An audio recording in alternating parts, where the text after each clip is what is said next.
I'm kind of reminded a little bit right now of that famous Donald Rumsfeld speech that sort of said there were known unknowns, known knowns, and then the known unknowns, and then the unknown unknowns. I think there was a little bit of that going on over the last year or so.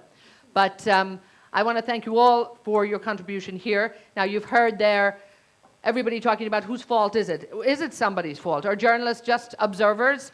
Are they there to report? Or are they actually, do they have to be very accountable? And maybe we want to ask, maybe not in this panel, but we'll have time today to, how on earth do you become a financial journalist? Where's the great qualification there that actually makes you the great reporter that you are? I want to open this to the floor. You've heard these guys. They probably want to question each other as well. But let's kick it off to our first question here, and it goes to Rob. Just I'll be right with you in a minute. Yes, Rob McLeod again. Chris, you mentioned about some of the foresight that the journalists expressed in their articles going years, and I'm sure there was many more of those examples. But it underlines the cared that you're writing these articles. This is something I think that the academics have missed. No one cares that that's being written. No one cares that someone thinks that the credit default swaps are incorrectly priced. What people care about, what the markets care about, is volatility. All they want is price movement. That's the underlying driver for financial markets. They don't care about the truth. And I think that's why if you were, you could say these things all alike. You were writing these things, many more. But it didn't change anything. No matter how many people you write, everyone now claims to be have seen the crisis coming, but nothing actually ever changed. Can I put that sort of slightly differently? I mean, it seems to me that what you're saying is, okay, if there were plenty of warnings out there, but they were ignored. I mean, if you think about the structure of the markets, and that's one of the things that's become apparent from this crisis, is that, I mean, just because it may be irrational to buy an overpriced security, that doesn't mean people don't do it. And there are many people in the financial markets who behaved entirely rationally, if you like, even with all this information out there. Because they were incentivized to do so by the fee structures or by the wider sort of value chain, not quite the right word, that they were in. So some of the big banks that piled on massive warehouses of subprime securities with very cheap funding because they had AA ratings themselves. I mean, in a sense, everybody in there was acting rationally according to their own self-interest in the way that they were being incentivized. So I think that it's not that nobody was listening. I think it's that there were more powerful forces out there that meant that whatever the truth was that was written down in publicly available media, that wouldn't necessarily change behavior. Mark Gilbert, I mean, you've come under the hammer there. You've got to defend journalism. But I'd come at that slightly differently and come back to the idea of crime reporting, which I think is very important. The reason people weren't watching was because a crime had not yet been committed. So I can show you a chart which we published, like the very first chart at the end of 2006 that says everything looks really risky. I can tell you there's a lot of guns and knives on the streets. Till someone actually gets killed, no one wants to read about the guns and knives on the streets. So to use the analogy of crime reporting is almost to expect us to be able to do precognition in some Matrix-style world where before the crime actually gets committed, not only do we have to tell you there's going to be a crime, we have to try and get you interested in it. It's not going to work. It doesn't happen. I'd like to... Okay, I know the panel wants to get in on that. Just to finish your point there, Mark, and then we'll move on to today. Okay, Danny, pick it up. You heard a presentation earlier about the differences between the financialized world, the stock market, and the real economy. The real economy is where most people live. And the real economy and the problems of most people don't seem to be very high up on the agenda of the journalists covering economics. Economics tends to be, at least business, tends to be segregated in the business section, written for people in business, not necessarily for the public. I don't blame financial journalists.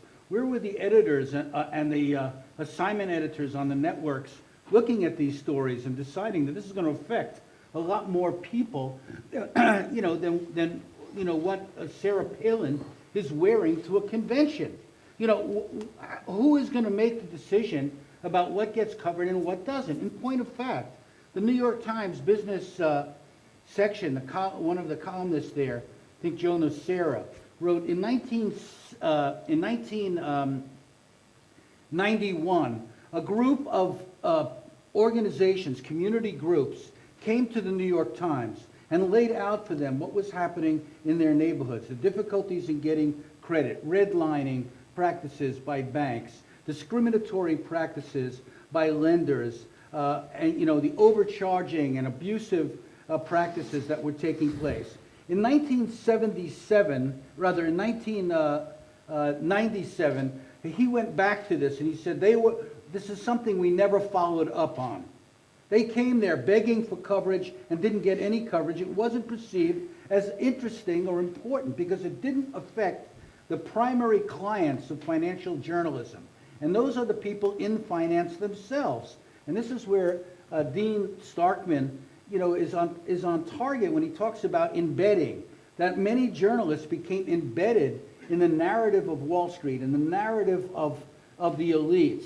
They saw the world through those eyes. They weren't really seeing what was happening to ordinary people. Even when they were told about it, they disregarded it as being unimportant and not a priority. And this is what I was trying to reference before.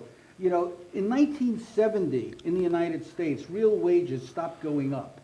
This was leading to the end of the 70s, leading to the Reagan attacks on labor unions, the weakening of unions in the United States and the like. These were things that affected literally millions of people, but it somehow wasn't as important as some exotic, derivative product that was so cool, created by some MBAs who were such geniuses. That got the attention. What was happening to working class people, middle class people did not get the attention.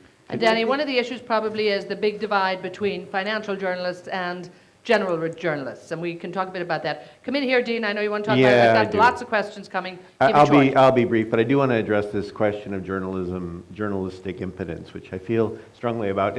Actually, the record shows the opposite. During the period that I talked about, when in the rare instances when journalistic organizations did take on large financial actors, it was actually the journalists that won the day, and that the bad practices were brought to heel. In 2000, actually, it's interesting. It correlates quite a bit to activity, the activeness of regulators. But in 2000, the New York Times with Diana Henriquez and Lowell Bergman did a piece about Lehman Brothers and its relationship with a notorious at the time predatory lender called First Alliance Mortgage Company. That piece is 3,000 words, and it showed this intimate links between subprime predatory practices and one of the most prestigious banks on the street. Within literally days of that story, and for many reasons, FAMCO was closed. In the same year, the Times and the Journal did great work on an outfit, another rotten outfit called Associates First Capital, based in Irving, Texas. That was a huge operation and notorious in its way, and regulators were all over it. So crimes were being committed. I'm sorry, but they were, and they were being documented by regulators and put on the record. And in the end, Citigroup acquired Associates First Capital, and they paid a then record fine in 2002 of $240 million. And I know that this regulatory dynamic. I'm not going to go through each. I'm telling you though, every time that journalism did confront the bad actors, the journalists won. And the biggest example, and the one that really I think proves it's the exception that proves the rule. Where the Los Angeles Times did work on an outfit in its backyard, Ameriquest, and now departed but not forgotten outfit. And within a year, the state's attorneys general were all over that outfit. It had they levied a $325 million fine. It was closed